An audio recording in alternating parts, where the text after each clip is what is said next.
एक ही इलाके में 40 दिन के अंदर 2 ब्लास्ट होना, क्या ये कंसर्निंग है?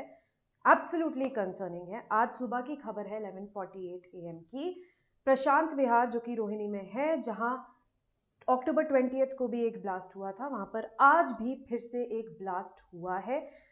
आप जानते होंगे, बहुत पॉपुलर मिठाई की दुकान है बंसीवाला। बंसीवाला पीवीआर मल्टीप्लेक्स के पास है। उसी के एडजॉइनिंग एक पार्क की बाउंड्री वॉल पर यह ब्लास्ट हुआ है। बाउंड्री वॉल को काफ़ी डैमेज हुआ है। साथ में कोई थैंकफुली कैजुअलिटीज़ नहीं है, किसी ने मेजर इंजरीज नहीं सस्टेन की है। एक 3 व्हीलर ड्राइवर ने माइनर इंजरीज सस्टेन की है।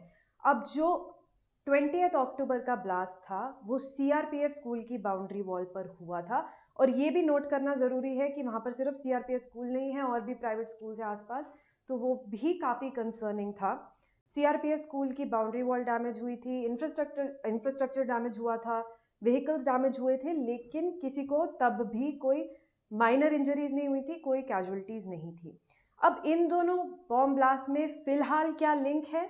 तो एक ही लिंक है कि दोनों बारी एक वाइट पाउडर पाया गया है। लास्ट टाइम भी ये सुनने में आया था, रिपोर्ट हुआ था कि क्रूड बॉम्ब था जो ब्लास्ट हुआ था, लेकिन उसके बाद ये भी कहा गया कि शायद ये जो ब्लास्ट था वो इंडस्ट्रियल वेस्ट के आग पकड़ने की वजह से हुआ। तो एक आदमी अपने कुत्ते को वॉक पे लेके गए हुए थे, सिगरेट पीते हुए उन्होंने अपनी सिगरेट फेंकी और वो इंडस्ट्रियल वेस्ट, एक गार्बेज डंप में इंडस्ट्रियल वेस्ट के कांटेक्ट में आया, जिस वजह से ब्लास्ट हुआ। अब इसके अपने अलग इश्यूज हैं कि इंडस्ट्रियल वेस्ट इतना कैजुअली कहीं पर भी क्यों डंप हो रहा है, ये भी एक बहुत बड़ा सेफ्टी कंसर्न है। लेकिन इससे भी बड़ा एक सेफ्टी कंसर्न आया था दूसरे एंगल से, और दूसरा एंगल ये था कि खालिस्तानी सेपरेटिस्ट टेररिस्ट इन्वॉल्व हैं इस ब्लास्ट में। अब हुआ ये था कि एक टेलीग्राम चैनल था जिसका नाम था जस्टिस लीग इंडिया। उन्होंने सीसीटीवी फुटेज पोस्ट की थी इस ब्लास्ट की, और उस पर एक वाटरमार्क भी था, खालिस्तान जिंदाबाद। और उन्होंने रिस्पॉन्सिबिलिटी क्लेम की थी इस अटैक के लिए। हमारे इन्वेस्टिगेटिव एजेंसीज ने टेलीग्राम को रीच आउट भी किया था कि वो पता करे इस टेलीग्राम चैनल के बारे में, और बट टेलीग्राम से कोई शायद रिस्पॉन्स नहीं आया था।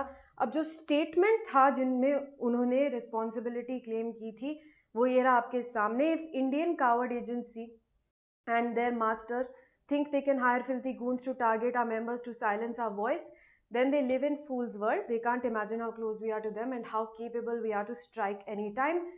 कि स्ट्राइकिंग कैपेबिलिटीज़ के बारे में तो ज़्यादा नहीं कह सकती, लेकिन इंग्लिश की कैपेबिलिटीज़ के बारे में ज़रूर कमेंट करूँगी। बहुत डूबियस इंग्लिश है, बहुत सारी साइट्स आती है ग्रामरली वगैरह, उसमें से थोड़ा चेक कर लेते तो शायद स्टेटमेंट में और दम होता। अब हमें पता है हमारी एजेंसीज कितनी सक्षम हैं और वो क्या कर सकती हैं, एंड अभी तक हमारी इन्वेस्टिगेटिव एजेंसीज को कोई टेरर लिंक नहीं मिला है उस ब्लास्ट से। मोस्ट लाइकली वो सिगरेट की वजह से ही हुआ था, लेकिन अभी भी कोई कंक्लूसिव एविडेंस नहीं है कि वो ब्लास्ट क्यों हुआ था। तो ये एंगल भी तब तक ओपन रहेगा जब तक कोई कंक्लूसिव एविडेंस नहीं मिल सकता। अब ये बहुत फार फेच्ड होगा कहना कि ये ब्लास्ट भी खालिस्तानी सेपरेटिस्ट की वजह से हुआ है। अगेन, जब तक हमें पता नहीं लगता तब तक हम कह नहीं सकते। लेकिन ये जो ब्लास्ट हुआ है ये ईरियली सिमिलर है अक्टूबर 20 वाले ब्लास्ट से। सस्पिशियस है बहुत ज़्यादा, क्योंकि सेम इलाके में हुआ है। आई डोंट थिंक इसका इंटेंशन किसी को इंजर करना था या मारना था, क्योंकि काफ़ी पॉपुलेटेड है दिल्ली, पॉपुलेशन डेंसिटी काफ़ी हाई है दिल्ली की। किसी भी मार्केट एरिया में कहीं पर भी ब्लास्ट कर सकते थे अगर बॉम्ब उनका आईईडी रेडी ही था तो। ऐसा नहीं किया गया, दोनों टाइम बाउंड्री वॉल ही अफेक्ट हुई है। अब अगेन अक्टूबर 20 वाला एक एक्सीडेंट भी हो सकता है, बट वाइट पाउडर वाली सिमिलैरिटी मिली है। अब हम अपनी थ्योरीज तो हज़ार बना सकते हैं, जब तक हमें नहीं पता चलता कि क्या हुआ है एग्जैक्टली तब तक हमें नहीं पता, तब तक हमें वेट ही करना पड़ेगा जानने के लिए। अब ये जो ब्लास्ट हैं इनकी वजह से पॉलिटिक्स भी खेली गई है। आई मीन अभी तो खेली जाएगी। लास्ट टाइम सीएम आतिशी ने ये कहा था कि बीजेपी जो लॉ एंड ऑर्डर मेंटेन करने के लिए रिस्पॉन्सिबल है दिल्ली में, वो अपनी 90% एनर्जी लगाती है आपके काम को हिंडर करने के लिए। और अगर वो ये energy actually law and order maintain करने में लगाए तो दिल्ली में लॉ एंड ऑर्डर मेंटेन रहेगा।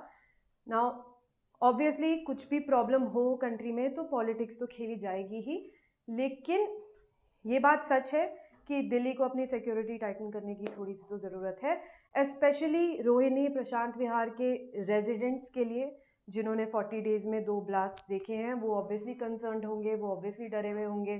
जो माँ बाप अपने बच्चों को उन स्कूल्स में भेजते हैं उनको भी काफ़ी डर लग रहा होगा इस टाइम पर। So we can't say now खालिस्तानियों का लास्ट टाइम इशू ये था कि निज्जर को अलेजिडली इंडियन एजेंट्स ने मारा है और पन्नू पे भी जो अटैक हुआ था वो इंडियन एजेंट्स ने किया है, जिस केस में विकास यादव अभी भी फंसे हुए हैं। यूएस ने उनको चार्ज किया हुआ है। अब ये मड स्लिंगिंग तो हुई थी ग्लोबल इंटरनेशनल स्टेज पे, ये कह दिया गया था कि इंडियन एजेंट्स इन्वॉल्व हैं, विकास यादव XR&AW एजेंट हैं, लेकिन कोई एविडेंस नहीं दिया गया था। तो ये मियर एलिगेशंस हैं, इनको प्रूव नहीं किया गया है और ये काफ़ी बेवकूफ़ी की बात है कि विदाउट एविडेंस आप ग्लोबल स्टेज में कंट्री को ऐसे कैसे अक्यूज़ कर सकते हो। तो ये खालिस्तानी ग्रुप्स का इन बातों पे बदला लेना, वो इसको मिल्क करेंगे, वो इसको यूज़ करेंगे जब तक वो यूज़ कर सकते हैं, पर जब तक हमें कोई टैंजिबल प्रूफ नहीं मिलता कि ये ब्लास्ट में खालिस्तानीज इन्वॉल्व हैं, तब तक हम भी अज्यूम नहीं कर सकते कि इस ब्लास्ट में खालिस्तानीज इन्वॉल्व हैं। हाँ, हम ये ज़रूर कह सकते हैं अपनी गवर्नमेंट्स को कि सिटीजन्स की सेफ्टी आपके हाथ में है, कुछ ऐसा होता है तो डेफिनेटली इंटरसेप्ट करने की वो आई एम श्योर पूरी कोशिश करते होंगे, कोशिश करते रहें। और रोहिणी और प्रशांत विहार के रेजिडेंट्स को स्पेशली अभी थोड़ा पीस ऑफ माइंड देने के लिए जितना कुछ हो सके वो करें। और हम भी वेट करेंगे, जैसे ही कोई अपडेट आता है हम उसको एनालाइज करके आप तक ज़रूर पहुंचाएंगे। जब तक अपडेट नहीं आता तब तक हमें भी अपनी एंड से कोशिश करनी चाहिए कि हम फेक न्यूज़ ना फैलाएं आगे। Till then please stay safe and take care.